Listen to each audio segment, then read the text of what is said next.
Good morning, gentlemen. Any year is one in which a certain degree of history can be marked. Among other things, we note this year is a very important date in Jesuits' history. 50 years ago marked the formal integration of Jesuit High School, the arrival of our first African American students. The daily record of the school was kept by longtime registrar Mr. John Paquette, who noted quite simply, "No trouble and none anticipated." This simple statement acknowledged two things. One, that Jesuit had done the right thing, and two, that it was not an obviously dramatic moment. Nothing happened which would make for an exciting scene in a movie. And this is the way things should be.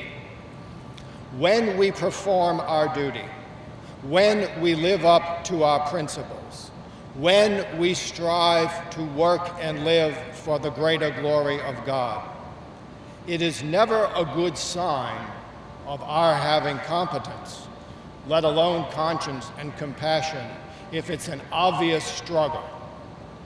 An analogy: consider a really fine athlete, an Olympic quality athlete, or an accomplished musician of concert quality. They perform with excellence, and they make it look easy. But to do that, hours, days, weeks, years of practice had gone on before.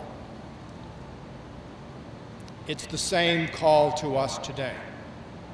50 years after that important and significant day in the history of our school, each one of us is called to live to a high standard, to seek excellence in co-curriculars, in academics, and especially in our moral and religious lives. We commit to strive, though, to make it look easy, knowing that this will mean lots of preparation and work. We strive also to help others as they seek to achieve co-curricular, academic, and moral excellence. 50 years ago, Jesuit took an important step to living up to its motto, to being the community that God calls us to be.